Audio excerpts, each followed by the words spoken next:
Hello everyone. Today's topic is Coulomb's law in a scalar form.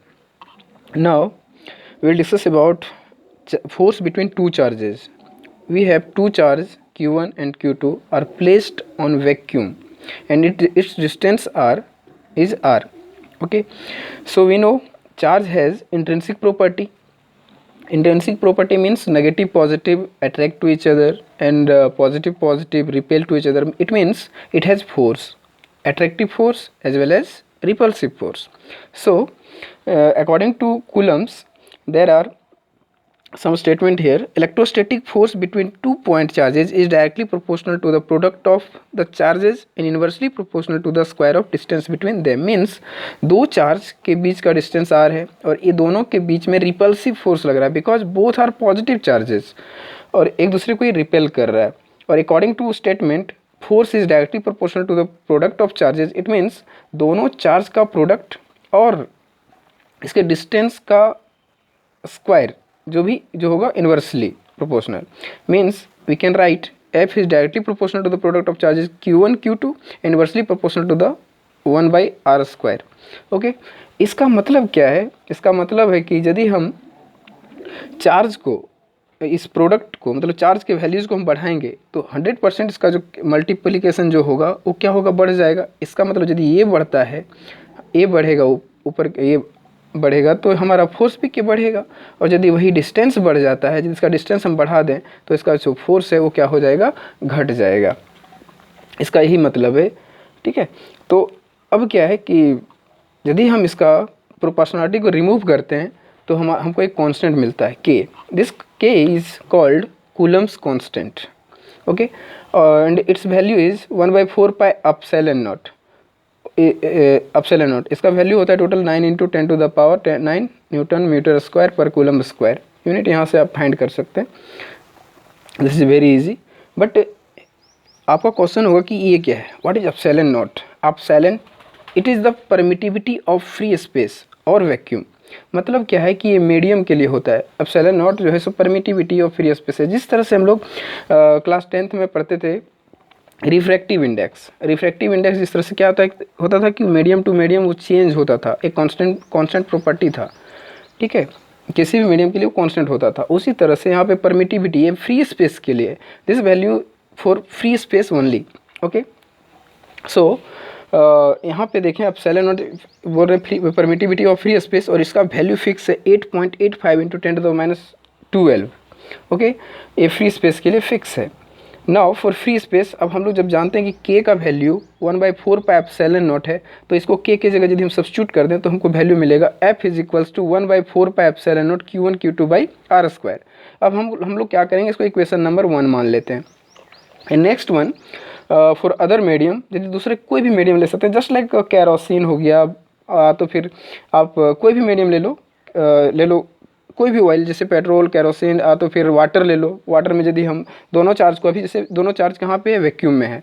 यदि यही दोनों charge को यदि हम वाटर में ले जाते हैं तो वाटर में ले जाने से क्या होगा कि इसका जो फोर्स है, फोर्स वो चेंज हो जाएगा बिकॉज ऑफ मीडियम. ठीक है, क्योंकि उसका जो परमिटिविटी है वो चेंज हो जाता है. तो हम लोग मीडियम के लिए, फॉर अदर मीडियम, यदि मीडियम की बात करें तो मीडियम के लिए हम लोग क्या फॉर्मूला लिख सकते हैं. तो मीडियम के लिए होगा FM. जैसे इसके लिए तो हम F चाहें तो आप F0. ठीक है, बट यहाँ पे मीडियम के लिए हम क्या लिखें, FM. M फॉर मीडियम मतलब फोर्स फॉर मीडियम.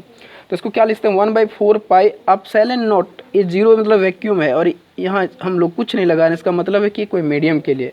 तो epsilon 1/4 pi epsilon naught Q1 Q2/r². We can write this one for medium only where epsilon means permittivity of the medium. देख लो यहाँ मीडियम के लिए हम लोग इसको यूज कर रहे हैं 1/4 पाई एप्सिलॉन नॉट.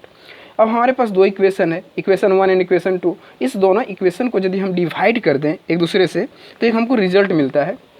जैसे यहाँ पे आप देख सकते हैं ये दोनों को हम डिवाइड कर रहे हैं F/FM. इक्वेशन 1 एंड 2 को डिवाइड करने से क्या रिजल्ट मिलता है, 1/4 पाई एप्सिलॉन Q1/Q2² 1/4. दोनों का वैल्यू सेम है बट एक क्या है फ्री स्पेस के लिए मीडियम फ्री स्पेस के लिए 0 है और इसके लिए सिर्फ एप्सिलॉन है. तो इसमें क्या होगा कि सारा चीज़ तो कट जाएगा हमारा 1/4 पाई, सब सारा चीज़ कट जा रहा है. सिर्फ और सिर्फ यदि बच रहा है तो ये एप्सिलॉन नॉट और ये एप्सिलॉन बच रहा है हमारा. तो कुछ इस टाइप से हम लोग लिख सकते हैं क्योंकि देखो ये ऊपर जाएगा तो पलट जाएगा पलटने से ये नीचे हो जाएगा, ऊपर चला जाएगा, तो कुछ टाइप से एप्सिलॉन बाय एप्सिलॉन नॉट हो गया। अब इसको हम लोग लिख सकते हैं एप्सिलॉन आर। अब बोलोगे ये क्या है, what is epsilon r? Epsilon r is the relative permittivity. यहाँ हम लोग देख सकते हैं epsilon r is the relative permittivity, मतलब ये दोनों के बीच का रिलेशन है। हम लोग यहाँ से चाहें तो इसको कंक्लूड कर सकते हैं, ये एप्सिलॉन मीडियम के लिए हो जाएगा एप्सिलॉन नॉट एप्सिलॉन आर। अब बोलोगे ये रेशियो जो है, एक चीज़ और बोला जाता है जिसको हम लोग के बोलते हैं, ये भी कांस्टेंट है। This is the dielectric constant, इसका नाम है डाइलेक्ट्रिक कांस्टेंट। इसका खैर डिस्कस हम लोग आगे करेंगे, आगे चैप्टर में भी बहुत इसका यूज है। तो ये dielectric constant just like insulating property होता है, खैर इसको हम लोग बाद में डिस्कस करेंगे। फिर भी यहाँ पे इसका मीडियम जो है वो मीडियम टू मीडियम इसका वैल्यू चेंज होता चला जाता है, के का value medium to medium different होता है। तो यहाँ पे देखिए हम कंक्लूड करके लिख दिए f by f M is equals to epsilon epsilon naught is equals to k. Okay, तो ये बहुत ही इंपॉर्टेंट फार्मूला है हमारे पास एक आ गया। अब यहाँ बात हम लोग करेंगे कि यदि ये इस फार्मूला को यदि डिराइव किया गया तो इसका कोई तो उद्देश्य रहा होगा, कोई तो इसका इंपॉर्टेंस होगा। तो इसका इंपॉर्टेंस यही है कि डिफरेंट मीडियम के लिए डिफरेंट फोर्स होता है। डिफरेंट मीडियम में चार्ज को यदि सब्स्टिट्यूट किया जाए, चार्ज को रखा जाए, डिस्टेंस के चेंज होने से भी फोर्स घटेगा, उसके प्रोडक्ट चार्ज के वैल्यूज़ को भी चेंज होने से फोर्स का वैल्यू घटेगा। तो यहाँ पे क्वेश्चन हम लोग ले रहे हैं, इससे रिलेटेड कुछ क्वेश्चंस कर लेते हैं। देखो क्वेश्चन पहला ले लिए हैं, यदि हम फोर्स का वैल्यू वैक्यूम में 10 न्यूटन ले लें और ये जो के लिखे हैं, के का वैल्यू हम 5 मान रहे हैं, this is the constant value. So एक नंबर है, इसको हम लोग इसका तो रेशियो में कट ही जाएगा, इसका कोई यूनिट नहीं होता। तो के का वैल्यू 5 है। एक किस मीडियम के लिए, सो देख सकते हैं आप, एक केरोसिन के लिए है। केरोसिन में हम दोनों चार्ज को ले जाएं, यदि पहले कहाँ रखें, पहले वैक्यूम में रखें हैं, तो वैक्यूम में रखें तो फोर्स कितना है, 10 न्यूटन है। और यही दोनों चार्ज, ये दोनों चार्ज को यदि हम ले जाएं केरोसिन में, तो के का वैल्यू वहाँ पे दे दिया गया है। के का वैल्यू क्या मिल रहा है हमको, 5, मतलब एप्सिलॉन बाय एप्सिलॉन नॉट का वैल्यू हमको मिल गया है कितना, 5 मिला हुआ है। तो आपको निकालना क्या चीज़ है, फोर्स फॉर मीडियम। तो उस मीडियम में यदि इसको ले गए, के का वैल्यू आपको दे दिया है, डायरेक्ट्रिक कांस्टेंट का वैल्यू देगा, तो एफ एम कैसे निकलेगा। तो सिंपल सा फॉर्मूला है, F by F M is equals to K. We can use this formula, F by F M is equals to K. तो F M is equals to क्या हो जाएगा, एफ बाई के। यहाँ पे पुट कर दो वैल्यू, आपका रिजल्ट क्या आ जाएगा, 2 न्यूटन। मतलब देखो हमारा वैक्यूम में 10 न्यूटन था, जैसे ही कोई मीडियम में गया तो फोर्स मेरा क्या हो गया, रिड्यूस कर गया, फोर्स मेरा घट गया। तो मीडियम टू मीडियम फोर्स जो है सो चेंज होता है। यही हमारा मेन मोटिव है कि यहाँ पे इसको पढ़ने का क्या रीज़न है। ठीक है, यहाँ पे हम लोग डायरेक्शन वगैरह की बात नहीं करेंगे। हम जानते हैं कि फोर्स इसमें रिपेल होगा तो डायरेक्शन इधर होगा, और यदि अट्रैक्ट होगा तो एक दूसरे का अपोजिट होगा। खैर हम लोग डायरेक्शन का बात करेंगे, उसके लिए वेक्टर फॉर्म पढ़ेंगे। अभी फिलहाल यहाँ पे हम लोग रीड करते हैं। उसी टाइप से दूसरा क्वेश्चन देखते हैं।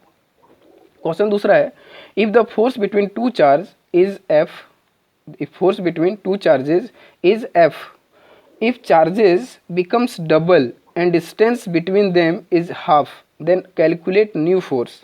मतलब क्या बोल रहा है क्वेश्चन बोल रहा है कि यदि दो चार्ज के बीच में फोर्स इसका दिया हुआ है कितना, एफ मान लिया है, जैसे जिस तरह से यहाँ पे माने एफ, तो एफ मान लिया है।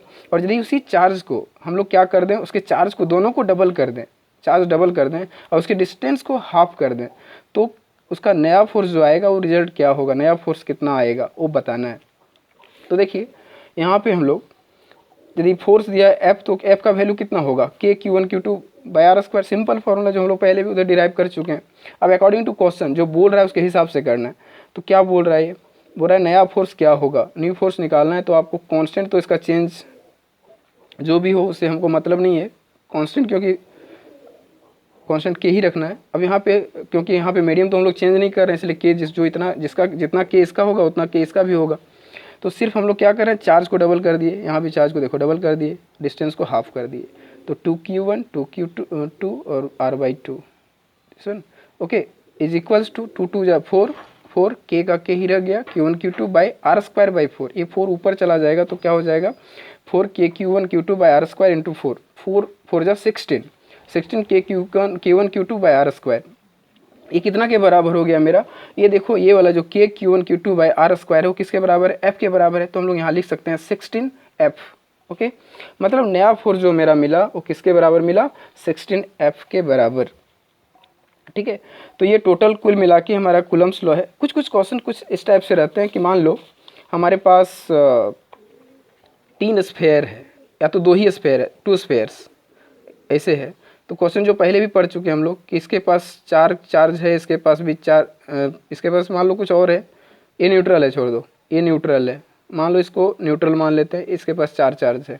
अब दोनों को क्या है कि एक दूसरे के करीब रखा गया है, यहाँ से यहाँ तक। बोलता है कि यदि दोनों को एक दूसरे से टच करा दें, टच करा के फिर एक दूसरे को किनारे कर लें और फिर दोनों का फोर्स निकालें तो क्या रिजल्ट आएगा।